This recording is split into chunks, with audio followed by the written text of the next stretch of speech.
And we're back. And I had to move my camera so that it was not in the sun. And now I'm at a weird angle. Why is that? Oh, that's better. So, venturing forth. What time of day do you set out into away from the familiarity of the of Beidha? Do we choose? Can we tell? Is it so overgrown that there's just nighttime, daytime? No, I think that you can tell because the light changes color, right? And it slants through the overgrowth at different angles, right? Like if you time lapse a shot of Beidha, you would have this effect of the dappling moving across it, like waves, almost because of the sun moving over the canopy. Yeah. Is there a specific time that you feel safe setting out? Are you people who like to travel at night or travel during the day or? I don't think that my character would have any proclivities towards that. I was feeling mid-morning, but I'm open to other suggestions. I think midday, considering that we've been bumbling about the town and then gotten together. That makes sense. Cool. So yeah, you venture forth into the forest, and there's a move for this. It is undertake a perilous journey. When you venture into the wilds with a destination in mind, name what you're looking for. Adventure, treasure, the hidden grove of the elder blood tree. What is it that you're looking for? The eel pond, right? Cool. Eel pond. How much progress will you need? To get to the eel pond, only 1 progress is required. Okay. And then one of you gets to roll. Yep, plus nothing. Do I know the eel pond? Does Henri know the eel pond? You have folklore and hearsay to guide you, so that's +1 forward. I'm gonna invoke another gross move. I have a hexed body part, which is my idle finger, which reads, when you detach your hexed finger, it says name something you can see. Never mind, but I can look at a thing and then make my finger point at it. Wow. And then it will just keep pointing at it even when you leave? It's like a compass. It's like a compass. I mean, you could make it point at town so that we can very easily. That's what I was going to do otherwise, yeah. I mean, that's probably a good idea. Do you do that? As we're setting off, Henri pops off her middle finger on her left hand, and it kind of it's not like bloody or anything, but it weeps like a blackish water like you would find at the bottom of a compost pile. Okay. And then she wraps, says town, points at a town, and then wraps a little bit of string around it and puts it around her neck so she can know where it is. Amazing. Yep. That's great. So we have hearsay to guide us forward. Yep, so rolling +1, whoever wants to roll that. Let's let the ranger person do that. I mean, I could do that. We're not adding anything to it, so it doesn't really matter. Yeah, you're just adding +1 forward because you have the hearsay. But yeah, that We makes sense. can follow the cassowary. Roll The cassowary can smell the eels. 2d6 +1. Ooh, friend. Alright. Right? Oh, dang. On a 6 minus, a danger comes upon you unawares. And we have to help beforehand in this game, don't we? No, you can aid, yep. Yeah, so... Yeah, you just have to say how you're aiding. Then you have to roll the aid, don't you? Yes, you do, yeah. Yeah. So... But there needs to be, a narrative kind of explanation. Well, I've probably been there before. Yeah. If the kids have been there, then I've been there. Yeah, That makes sense. That's a really good one, Kids then. love to go eel gigged. So yeah, roll plus intelligence. Why are the rules for aid not updated? It should be the one where... So aiding works the same way as defy danger. You say how you're aiding, and you roll the appropriate stat. So in this one, it's intelligence. Because memory, yeah, okay. Yeah. Okay. Well, That's cool. I'm going to point out some landmarks if they're in the same place today. Yeah. Like, no, it's probably this way. From the way that the sun is, I think I have this figured out. I don't have a finger. Yeah. But I have like, my things memory. like stones don't tend to move as much. And so, As like... much. I mean, like, they get pushed around a bit. But yeah. So yeah, roll your intelligence. Nice. Excellent. 9. So on a 9 plus, the result is bumped up 1, so from a 6 minus to a 7 to 9. But you also expose yourself to danger, retribution, or cost. Yeah. Rock moves. So Everyone that dies. takes us to 7 to 9 on our undertaking a perilous journey. So on a 7 to 9, choose one. Make a discovery, but no progress. Ask the GM what you find. Or make one progress, but only if you overcome a danger first. So like, which one? I mean, do I you like the choose? sound of make progress, but only if you overcome a danger, because I feel like that would be entertaining. Yeah, cool, excellent. Also, we're only one progress away from the pond. So. Exactly. Yep. Perfect. Great, cool. In which case, Sparrow, you feel a piercing in your leg, and just suddenly get like swept upside down, as something like pulls you half into a tree. Oh no. Yeah. Ah, yes, that sound. And then a Wilhelm scream, I guess. Yeah. Yeah. I imagine we all like You spin around. And you spin what do we around and see? see. And let me find my description of the chitins. So yeah, I don't have the description here, but I can describe it for you. It is a creature about the size of a dwarf, but like thin and spindly. It has grey, grey chitinous exoskeleton, 4 eyes with shifting polygonal pupils, and big mandibles that it is currently sunk into. Poor Sparrow. And I think you can see that it's like attached itself to the tree with some kind of strange webbing. And yeah, it's you can see that it's like grasping onto Sparrow with it's got 4 arms and 2 legs, and is like using these like 3-part hands with like big scoop-like piercing claws to try and like grab Sparrow up to it so that it can probably run away with you, I imagine. Not good. Not good. One Okay. moment. So they're technically not spiders. No.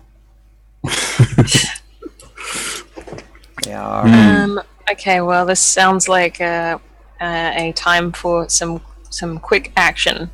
Maybe with pointy implements. Question though. What do we know about these creatures? Do we know whether they speak a language we might speak? Oh, that sounds so much like your spouting lore. It does, doesn't it? Alright. Yep. I will Good job. happily Good job do triggering the that. move. Yeah. Cool. Plus intelligence. I'm not very smart, so you know. Yeah, but still. We'll see. We'll see. Nah. I mean, I yeah, have no idea. they're basically like people, but they like to eat. But they like to eat other people, right? Like, you know. Yeah. So I think I just react by being like, please don't eat our friend. And then, like, sort of looking at the others like, it's okay, I've solved it. Yeah, it like grabs a hold of Sparrow and like takes its mandibles out from it to just be like, right, like just like hisses at you, and like you can see its like pupils pinning as it like focuses on you, and like one of the eyes is still looking at Sparrow to make sure that it's still holding, but the other eyes are like looking like expanding and contracting the pupils as it like looks at all of you, being like, oh wait, there's more of them. I imagine that it hadn't noticed because I think Sparrow was probably like off slightly in off the path, being like, oh yeah, here's that rock I reckon. What? Like Exactly. yeah. Yeah. So yeah, it doesn't seem to have responded well to you asking it politely not to hurt your friend. Yeah. The mandible's out, although as a physician, that's not actually better. So it's up in the overgrowth. Yeah, I mean, like Sparrow is probably about like a foot off the ground. That's it, but like half upside down, right? Like because Half upside down is sideways. Yeah, all right. Like they would land on their shoulder first if they were to like if they were to be dropped. Yeah. Sparrow, what are you doing? Let's Sparrow stab it first. Yeah. I can do that. Yeah. Bit of stabbing. Why not?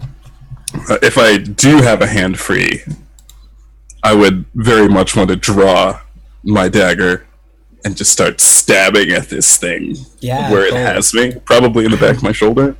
Well, it got you in the leg, and that's why it in the leg. you up. Oh, that's awesome. Like yeah, Okay. yeah, cool. I have And more range that way.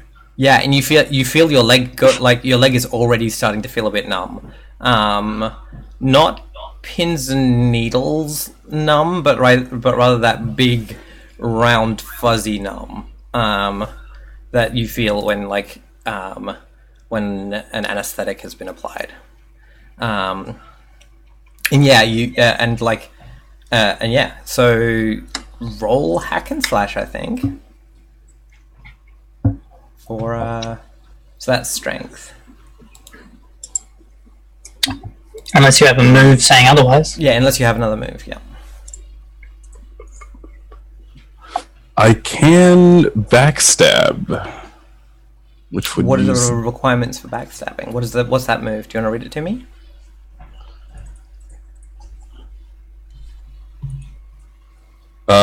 Is this a defenseless enemy? Oh no, you're the defenseless one right now. Got it. So honestly, this thing could backstab me because I have been surprised and I am defenseless. That's what it did. Right? Like Okay. it basically did that. Then yeah, I'm just gonna roll strength. Cool. Oh, beautiful. Such good rolls. Yes. On a 10 plus, you deal your damage to the enemy and avoid their attack. At your option, you may choose to deal an additional d6 damage, but expose yourself to the enemy's attack.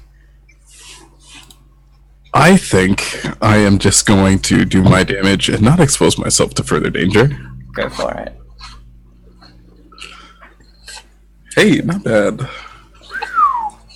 Yeah. You fucking murder it. Right? Like, it's... Yeah. You just... Like, it's doing this thing where it's, like, rearing its head up and going, like... And then it just kind of... Its eyes are, like, darting around, and then they all just kind of go, like, stop and start to go dull, and I think we, like, see its head fall forward, and your, like, hand is still there with the blade, where you've, like, implanted it in the back of its skull. Or Just whatever it has. pull it out. Yeah. Give it a flip, I guess sideways, and then put it. Yeah, well, I mean, yeah, you've fallen. Yeah, like that happens, and it lets go of you, and you fall onto the ground, right? Like, Yeah. oh, cool. Great. Hey, that was awesome. And also, I think there is a move of mine that can be triggered at this point, because I just witnessed a creature die. Yeah, you did. And I currently have a spare totem So I would really like to try my spirit catcher move. Yeah. What does it look like? Cool. So basically, like, I have sort of on like a. Actually, I think they're in a bag. I have like a bag that's slung over one shoulder, and whenever like I'm moving, you can hear the bag making the sound of like bones sort of clinking together and like rocks and things clinking together. And so she reaches into the bag and she pulls out this like long bone that is kind of like it looks a bit like a wand shape. The end of it has been sort of carved into like this little kind of like a face, a little head and a face. And I'm going to pull this wand out and like look at it a moment, and then just like basically like point it at the creature, and kind of like I wonder if there is like a ritual, something that she does. Actually no, I think she's gonna run, like she goes over to it and starts like knocking it with the. I think that's how it works. It's not so like no, it's just like she starts just sort of like tapping it, as though like testing, something, or playing an instrument or something like that. It makes sound when you're tapping it, like musical shale or rhubarb. Yep. Cool. Emily knows that specific reference. It's from there's an artist in Iceland who basically makes like xylophones out of bits of like rock and shale and rhubarb. Yeah. I've heard of those kinds of instruments before. There's one from Southeast Asia. Yeah, think about the sound. If you have like a bit of rock and you hit it like a big thin bit of stone, and you hit it like xylophone. That's the kind of sound it makes when you tap on it. Right. Okay. Interesting. A lithophone. That's the one. Oh, cool. Yeah. A rock. Yeah. Or as we like to call it in English, a rock sound. All right. So I need to roll wisdom. Cool. 8. So on 7 to 9, so it says on a hit, the spirit is captured. The GM will tell you what happens when you release the spirit. The effect is something supernatural and associated with the spirit's nature or greatest desire in life. So do you know that now, or do you know when you release it? When I release it. Cool. Pretty sure that seems to be the wording. Yeah. It says... no, actually it says the GM will tell you what happens when you release the spirit. So actually that's really ambiguous. Alright, cool. So... I'm happy for it to be... I'll tell you now that this is going to be a desiccating spirit. Okay. Good to know. On a 7 to 9, which it is, GM will also tell you complications such as the spirit is unpredictable, there's an additional undesirable effect, the spirit is restless and must be released within a certain amount of time. I mean, it's unpredictable, right? Like, Yep. You can't point it at someone and know that it will, or someone or something, right? Like, it will move around unpredictably. Okay. It also says here that the spirit catcher totem doesn't have charges and can be released freely, but the spirit must move on after it's used. So it's a one-use thing, and then it's empty again, basically. Yep. And then you can fill it back up again. Okay. Does it? Here that it has a spider. What are they called? A chitin? Yeah. Like literally Chitin? Chitins. Yep. Yep. Are they sentient as a being? Yes. Yes? I eat the brain. Get out a little bone knife. You're real weird. So creepy. This is Stuff like cut open. No, look, we have adjusted perfectly to the world. The world is about death nowadays. Yep. So. Alright. Yeah. We're just living in the world. So, yeah, I don't have to eat the whole brain. Just go like, yum, yum, yum, yum, yum. So, yeah, I pry open its carapace from where Sparrow had previously brained it. Yep. What's an interesting piece of knowledge that the creature possessed? Oh, my phone is making a noise. Where is it? So I can stop that. There it is. Sorry. An interesting piece of knowledge that the creature possessed. The experience of feeling very, very small compared to something like itself that was much, much larger. Oh god. Well, that'll be fun. Sparrow goes and sits by a tree. I was gonna say, I think, like, I love that like, we've been like, oh no, a sparrow's been captured, and then they just, like, completely, expertly, like, diffuse the situation, and there's, like, a moment where everyone is relieved, and then it's just, like, Val and Henri, like, descending upon this thing, and I imagine we, like, or at least Val, like, kind of straightens up after doing that, looks sort of pleased, puts the wand, like, back in her bag, and then, like, kind of goes and, like, claps Sparrow on the shoulder and is like, good work, you killed it. You should descend on it. Sparrow goes and sits by a tree, and brilliant name. Just slits of eyes wide.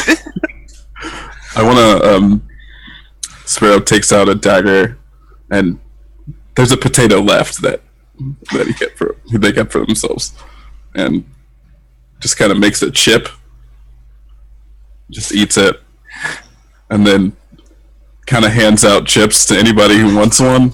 Did you boil the potato, this is raw potato? This is not a pleasant experience. I absolutely accept the chip, and I eat it enthusiastically. Yeah, that, like, a bunch of you are, like, just well used to eating raw potato. You're like, your bodies have gotten used to the toxins. It's like, it's fine. I'm just gonna put the chip into the bag of treats for Phelim. Nice. I think Phelim has cocked its head and seen Henri, like, opening this thing for eating, and is like, great, excellent, we're eating it, and has, like, gone over to join in the eating of the. Which is why Phelim isn't trying to get the chip. Yeah. They're distracted by the core. Yeah. Also, I love that you said, Ray, like, that cassowaries actually, like, supposedly mostly eat fruit. So I like that this is, like, a horrible indicator of the way things have gone wrong in the world. Yeah. This is, like, a carnivorous cassowary. Yeah. Well, they are omnivores. It's just that their primary diet is fruit.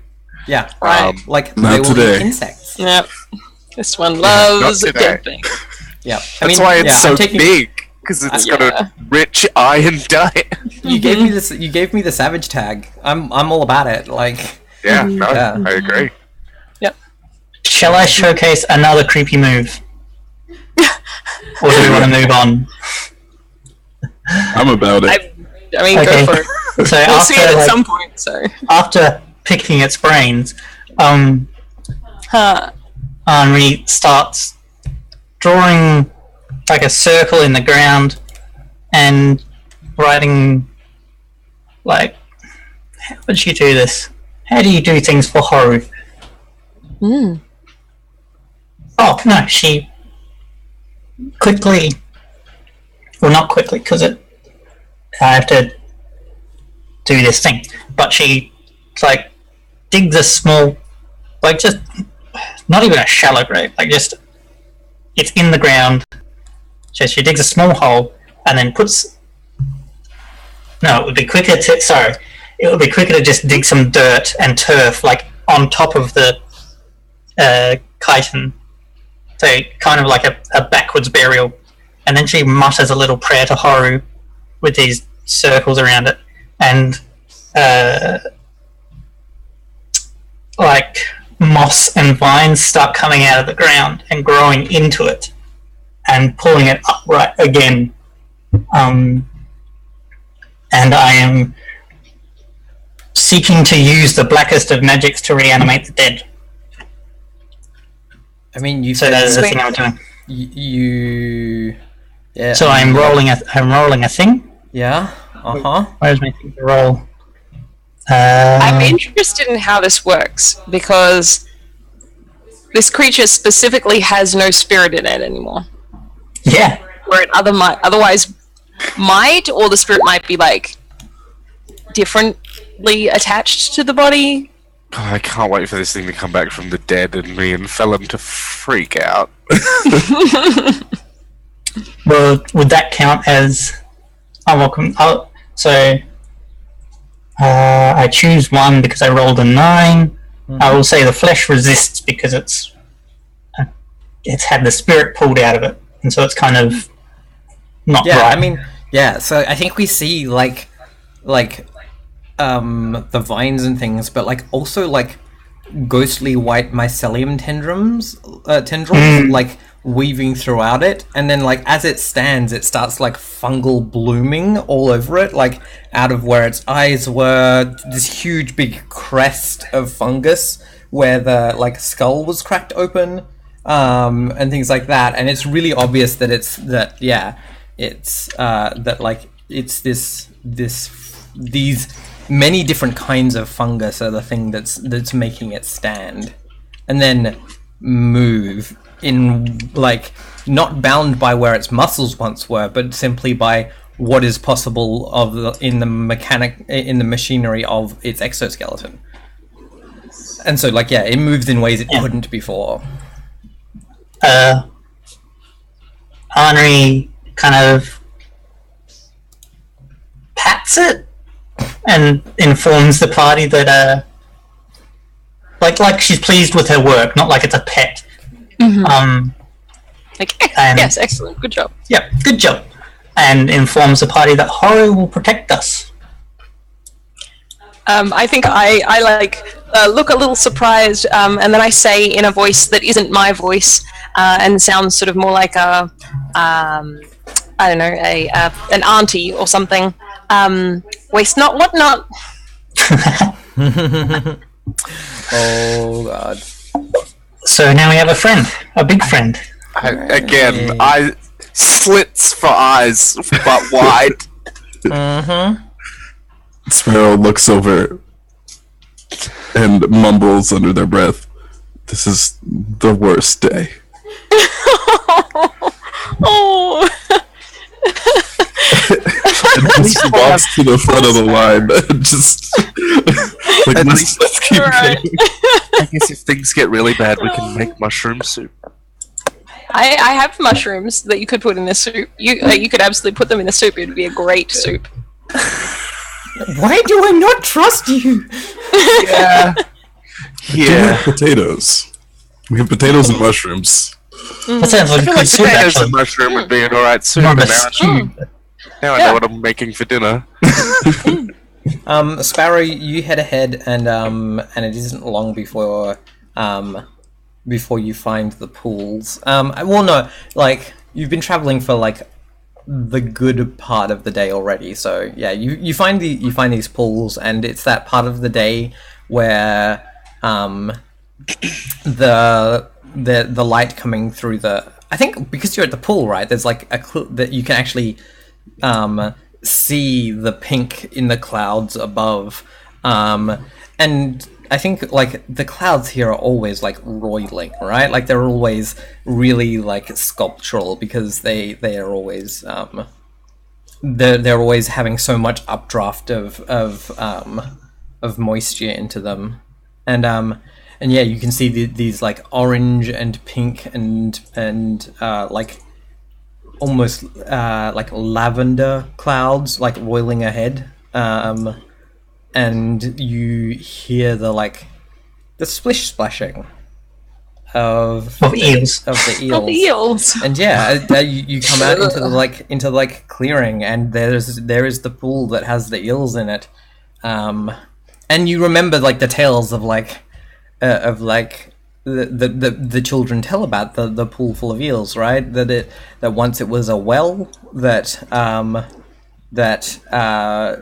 was for a whole city, that a god fell out of the sky and fell all the way through the earth.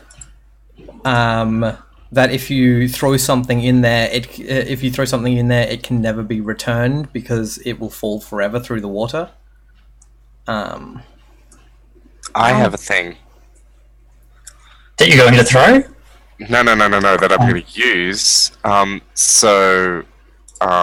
going to attempt to trigger my past Noah ability, for I have memories of places and times that are not entirely my own. Mm-hmm. So I think that as we step up to this pond, this pool, this eel pool, that may or may not be a well, and maybe something else. I think we see kind of a flash of coloured light in Briannane's eyes, and then I think they kind of stumble as they are dislodged in place and time. When you enter an important location, you can ask the GM for one fact from the history of that location. Ashton, I would like one fact from the history of this location, please. I like that it's specifically a fact. Yeah. And you have to ask, so you have to say please. Yeah. It was fair. Oh, I know what this is. There was a guardian of this well or pool who kept it pure and clean, and it was always safe to drink. And then I think an elf saw its ruby eyes and thought to themselves, those rubies must be valuable and magical. And so they slew the guardian. They cut off its head with a silver sword. And from its neck poured the guardian's black blood in great ribbons, which became the eels as it entered the water. And so I have a thing in mind for this. I am envisioning that Briannane sees this all. Oh, is it from the perspective of the guardian or the perspective of the elf? That is the question. I think. I think that if you see this from anyone's perspective, it's from someone else who is coming on pilgrimage with the elf to actually drink of the water, and he was not expecting that to happen. Yeah, no, that fits in for what Briannane seems to be, the person that's surprised by what others do. Sorry. So yes, I think that is a great addition. Ash. So I think we see these two, and then hands to face, and then I think Briannane sort of comes back and is looking at the ground. An eel throws itself onto the land and tries to wriggle towards you.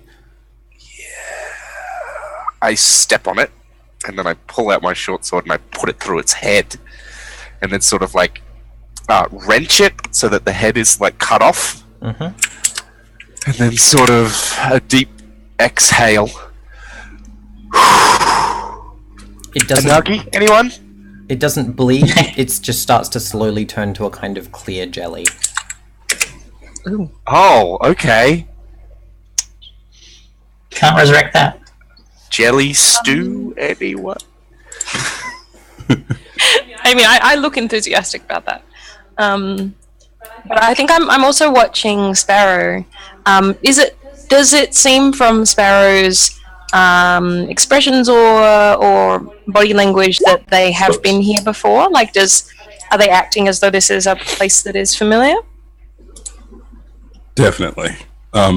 Sparrow's probably gone up to the water and poured some on their head. Okay. Yeah. Yep. I like the idea that, in which case, I think this is notable because I think Sparrow is quick enough to do so without being bitten by eels, right? Because they of course splash through the water, right? They are thick in the water. But I think Sparrow is easily quick enough to just be da, da, right? I think I come up next to them and it's up to you whether you just let me go ahead and do this, and that's totally fine if you do. And I think I immediately sort of go to imitate you and do what you're doing and reach my hands in. I would immediately stop you. Okay, yeah, sure. So I sort of look at you and I look back at the water and I say, have you been here before? What is this? And I'm like pointing at the like well in general. This is the pond.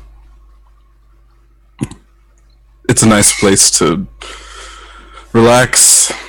Usually it's safe if you know how to get the water. But that's something that somebody taught me and I taught Rin, and Your friend, dead friend. yeah, dead friend.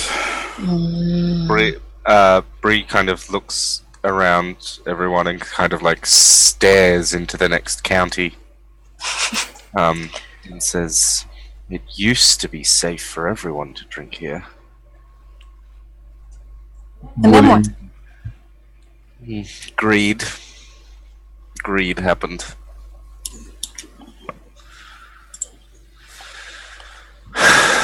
Shall we search for signs of what happened to your friend? Yeah. I scoop up some water and like splash it. Splash it over at everybody. Yeah, I sort of like close my eyes and look very like pleased to be splashed with the water.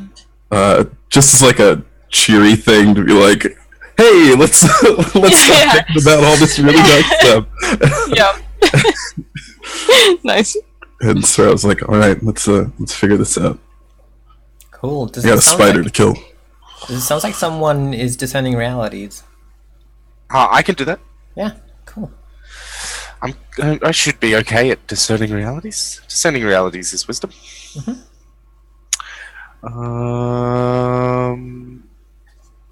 Boom. There we go. And then I'll scroll. Is this a thing where I can help? Yep, you just have to explain how.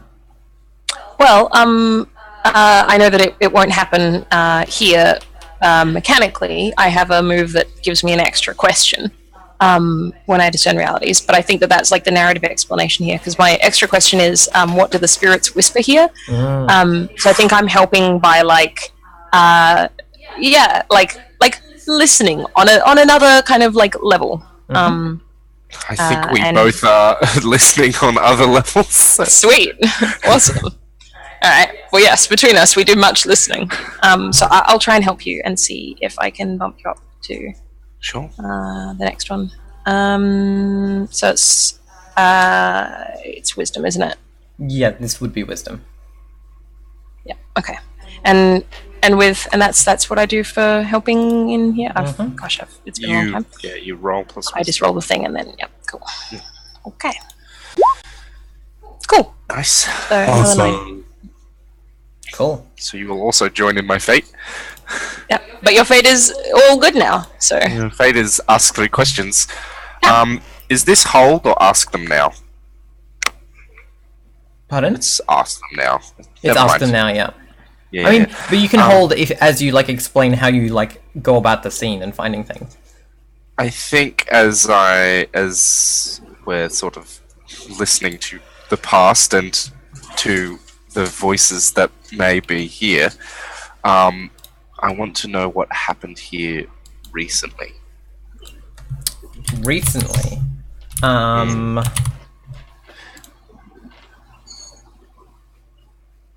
I think So I'm looking at like the grass and stuff around the pool, trying to see if there's. I'm probably hoping to see if there's signs of the attack on Sparrow's friend. But I mean, what does the actual land tell us? It might be telling a different story. What happened here recently? I think you find a thumb piano. That has been like dropped. And it's got like weird webbing on it. Like as if it had been dropped through spiderweb or similar. Yeah. And Sparrow, if you show it to Sparrow, Sparrow will immediately recognize Ren's little thumb piano. I probably like pick it up awkwardly out of the grass and sort of hold it in the light. And I think Sparrow probably sees it as I'm trying to work out what this object is. And also, like, among your questions, you can have Emily's question as one of your three. I have an interesting way of asking that one. So cool. Yeah. So the wording is, "What do the spirits whisper here?" Yeah. What here is not what it appears to be. Yeah, right. The moss on the ground here is concealing the fact that the entire, like, ground through the clearing actually has, like, a really thin layer of the web. Oh, shit. And yeah, you notice this because you step up and you feel it just tug slightly on your foot, just the smallest amount. I sort of look to everyone and I say, we should be ready, as I pull out my bow and an arrow, because we are already in the trap. And then I sort of look to Bao and say, what are the voices whispering to you?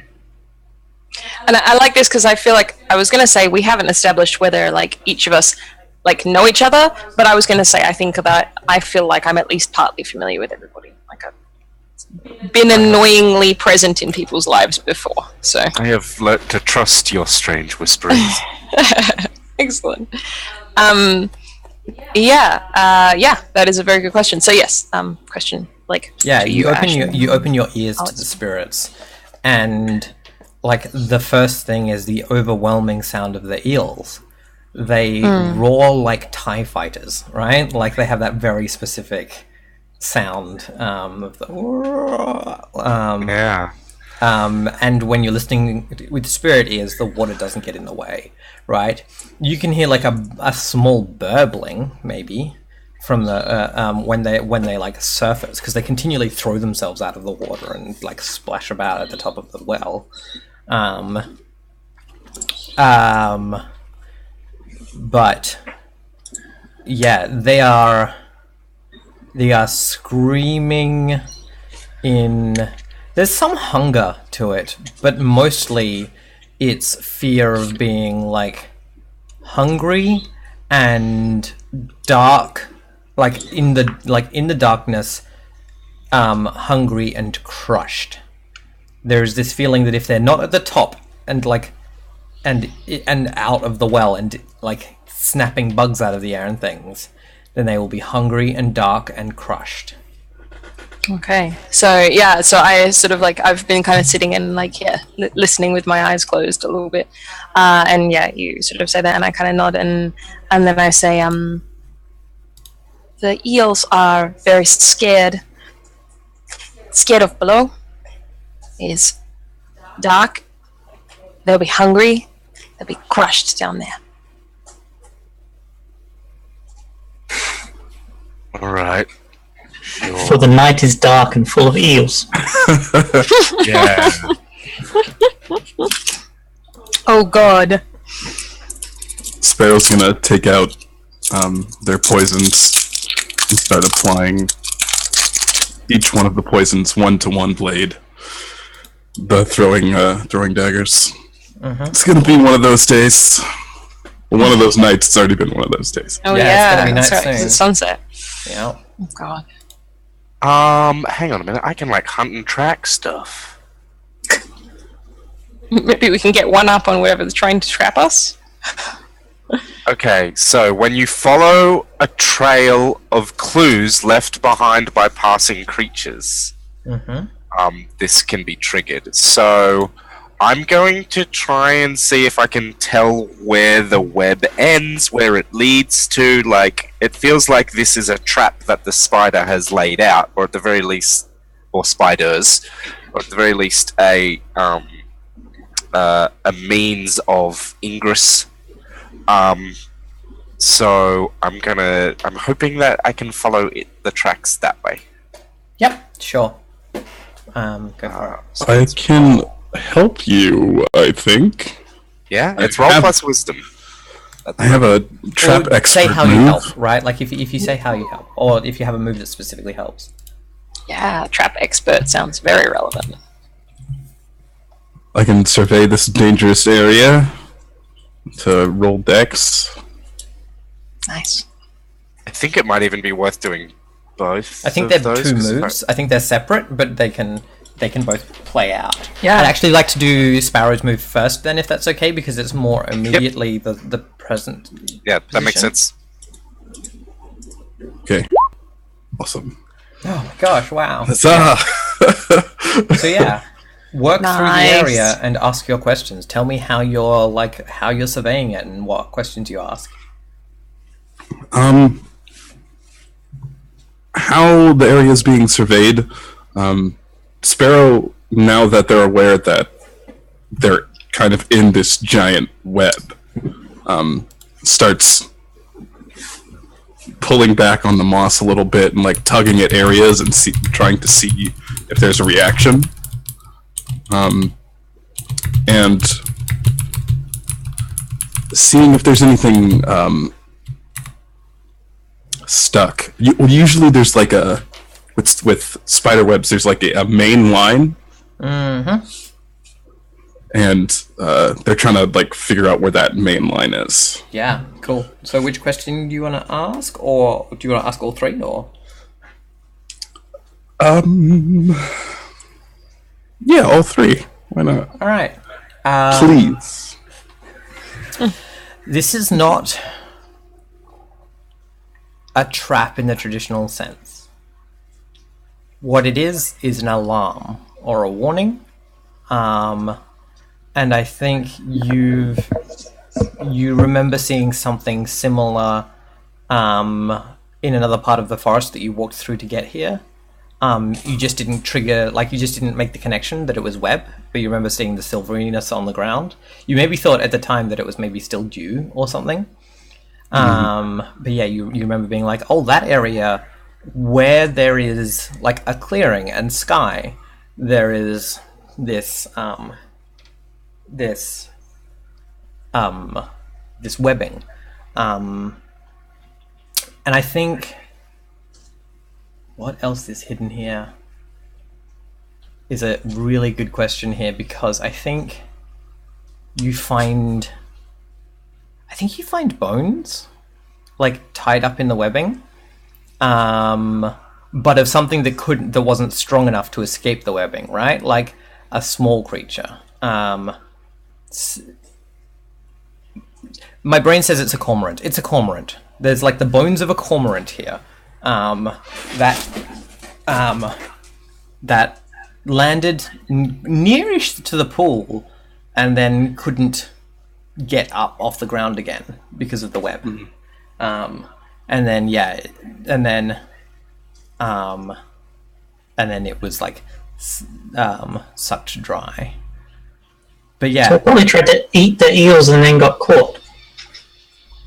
But yeah, it's definitely like an alarm for bigger if you're a bigger creature, and a trap if you're a smaller creature.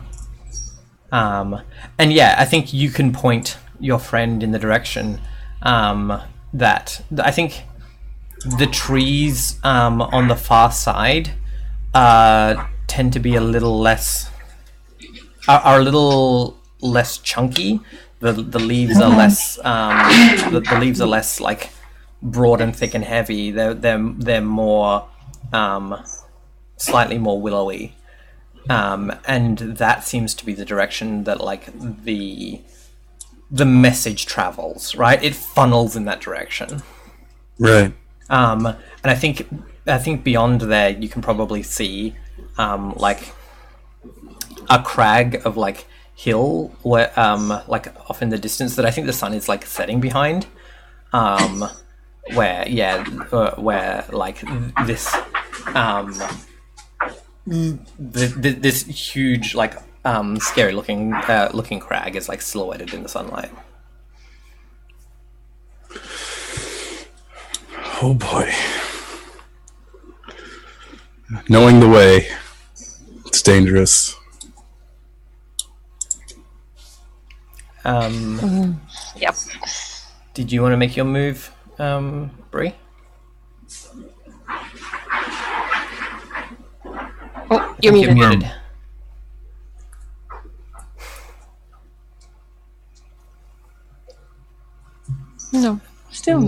still muted. It did. I was having trouble finding the window. All right, yeah. I muted it because dog. So yes, I will still make my move. I think we could still get some information from this. Definitely. So if I click this, Yeah, there cool. we go. On a 7+, you follow the creature's trail until it's a significant change in direction roll. Yeah, cool. Do you want to choose one then?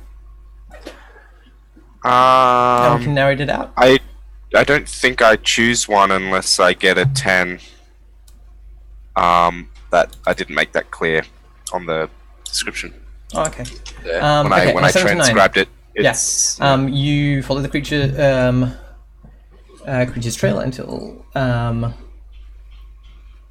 Yeah, so I think you're like, okay, cool, like, and that is definitely where the where this trail leads, and I think you can see that there are two trails, right? There's one there's one that is the most direct route, which is the one that like where this like path of web along the forest floor takes, but there's this other route through the tallest, biggest trees that you can see that something moves through often because of the like wearing of the bark and like the scratches on the trunks and things.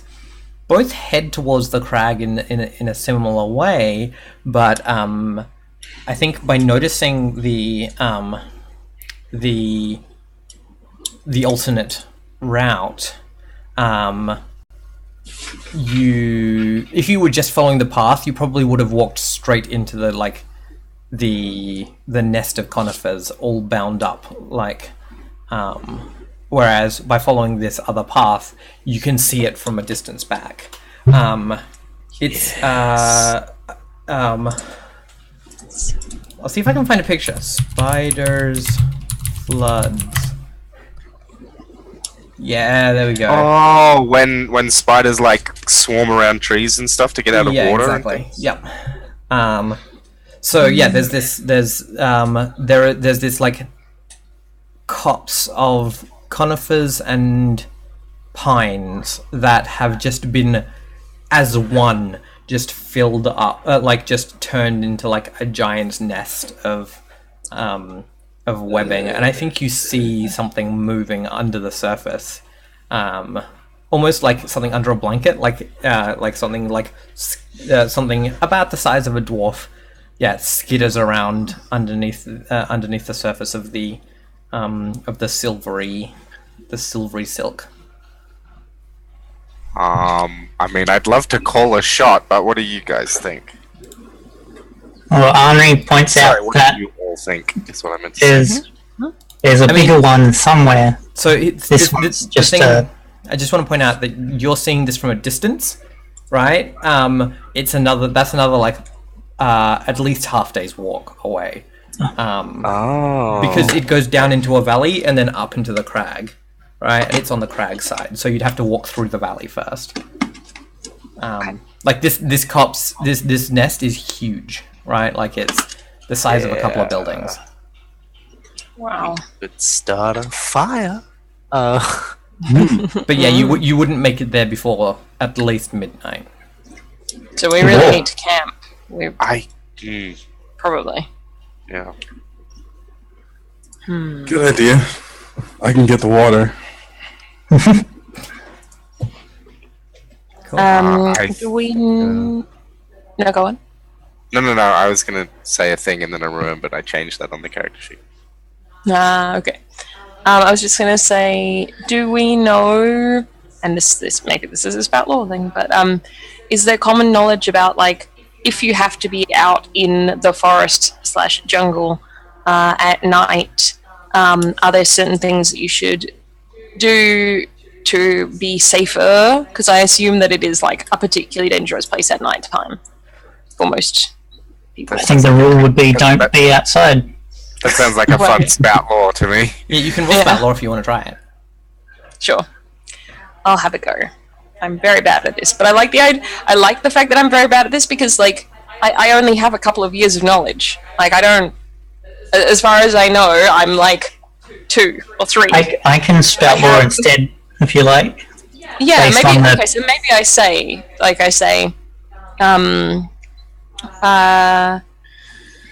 If it is nighttime, should we be high or low or in the ground? Haru tells her knowledge of horror and monsters and dead things.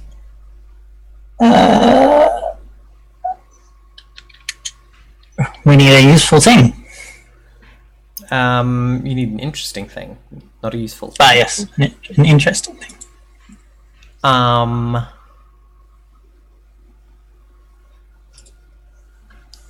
The things that you want to be wary of during the night are like burrowing insects, snaky things, and bats. So it's dangerous everywhere. The snaky things aren't usually considered to like climbing trees, but yeah. Yeah, but that covers ground, above ground, and in the ground. Yes. So I think Arnery says the little minions of Haru will think you're dead if you sleep on the ground, and they will try to take you for Haru. And if you sleep too high, then there's bats. Just bats. No one likes bats. Yeah, the bats definitely fly over the canopy. So we should lift ourselves from Haru's warm, damp clutches. Yeah, okay, so yeah, I'm gonna like sort of scamper a bit up a tree and begin trying to like arrange some branches so that we could like sleep up off the ground then. Yeah, cool. Is there specific moves for camp There stuff? is a I camp can see move. that. Yeah. I've seen that. It sounds like you're the person taking the camp lead, Emily. Okay, sure. So, when you See settle how that in, turns out, huh? when you settle into rest in an unsafe area, choose a camp leader and have them roll. Which means plus nothing. On a 10 Ooh, plus, there's roleplay stuff. I'm hyped. on a 10 plus, Sorry. choose one. You and the character you interact with both mark XP. And there's a bunch of questions and things you have to do. On a 7 to 9, choose one. On a 6 minus, bad things. So, yeah, you're just rolling. Someone can talk about how they help if they want to. Yeah. Yeah, is someone gonna help me? I would I like to think help. that I would help. Cool. So I think that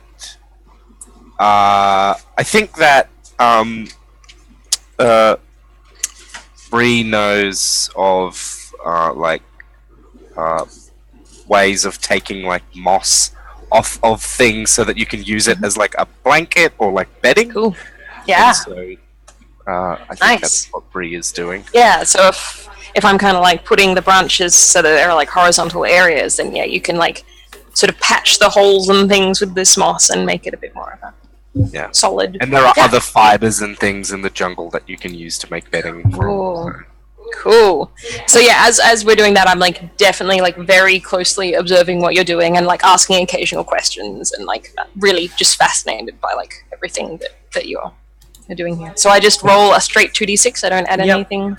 Yeah. Okay. And then Oh yeah, and I need to roll my aid, presumably. well, I mean, you don't need to roll it now because it's been nailed. So, Narratively, Yeah. we are just very good at this. We're a great team. so I Emily, think that Bree probably opens up a lot when she's in this kind of a task. Cool. Okay. Yeah. Okay. So yes. So then I have the 10 plus. Choose one. You and the character you interact with both mark XP. Okay. Share a story XP. from your past with another character and ask another player. Oh, so are these 4 items or there are 4 items that you can choose from. 4 items? Okay. There's a space in the middle, so I was Yeah, it's. I don't know or if they were why. separated. So yeah, this is. I think this is something with Brianine.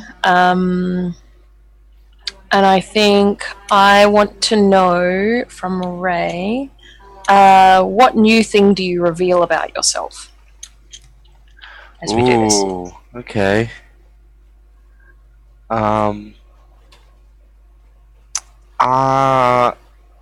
As we're trying to secure, as I think you're trying to secure like the moss to the bed, when I sort of offhand say, "Oh, can you secure that?" And then I think I see the way that you do it, and I say, "Oh, no," and I show you a different way. And when I'm done, I say, "My wife taught me how to do that," and then I sort of look away awkwardly and stop. GM, are these situations, are these, okay, question about mechanics here. Are these questions designed to give us quick, efficient ways of understanding more things about other characters? So they are like, ask the question, receive the answer, move on? Or are they like, ask the question and like roleplay a bit as a result of that? You can roleplay a bit if you want. You can always do that. Like, say what happens next in the fiction, right? Like, that's how that that goes. Yeah. Okay. Yes, you do mark XP for failed rolls. Yep. Yeah, so I think, because Bao is just like, is quite a nosy person. So I think she notices that and kind of like, yeah, like turns her head to the side a little bit and like kind of looks at Brianne and even like, or maybe the side of Brianne's face if they've kind of like turned away. Yeah, the head wrap. Yeah, that's right, of course, because yeah, you're all covered. And she says, your wife does an adventure with you? I think Brian sort of like pauses, like there's a pause in, not in action, but in they don't say anything. And then there's very quickly, Bree says, she's no longer with us. Oh, I can see that. Where is she? Can Anna hear this and just like, Yeah, you can she's dead. Oh. I mean, Yeah, right. Yeah. Yeah, so I sort of like, I like hear Henri and I go, oh, and then like I sort of like I comprehend, and then there's like a moment, and then I seem to remember that there's a thing that's supposed to be done here, and I look kind of like a little more like intently at Brianne, and I adopt an expression that looks a little bit out of place on my face, but like one of like sympathy and compassion. But it looks, yeah, I don't know, something about it looks like it has been applied to my face, and I say in that like a different voice, and it's not the same one as before. It's like another voice again. I'm very sorry for your loss. It was some time ago. I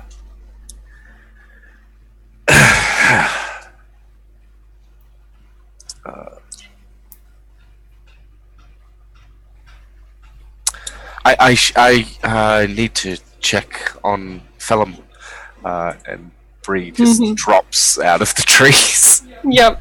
And I think, yeah, I sort of like watch you for like a second more, just kind of like curiously, and then like just immediately like switch back into like whatever practical thing I was doing. Yeah. Cool. Thank you. I think we hear the crackling of like, do you make a fire? Is that a thing? Or do we just hear the like splishing of the eels in the pool? Probably splishing of the eels. Yeah. The occasional calling of Phelim. Yeah. Sorry. Sparrow is cutting off more chips, occasionally throwing one down to Phelim. and eats one, and it's kind of heard what went on, and I heard definitely she's dead. Yeah. And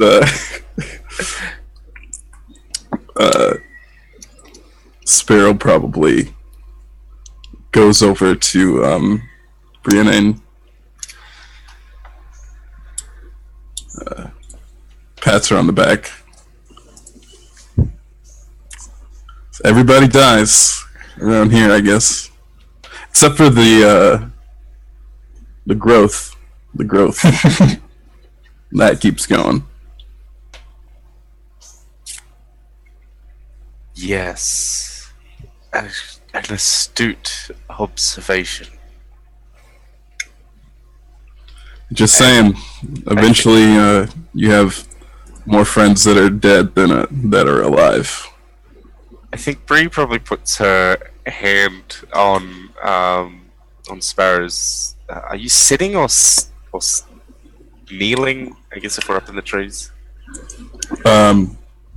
Definitely kneeling because there's burrow bugs somewhere.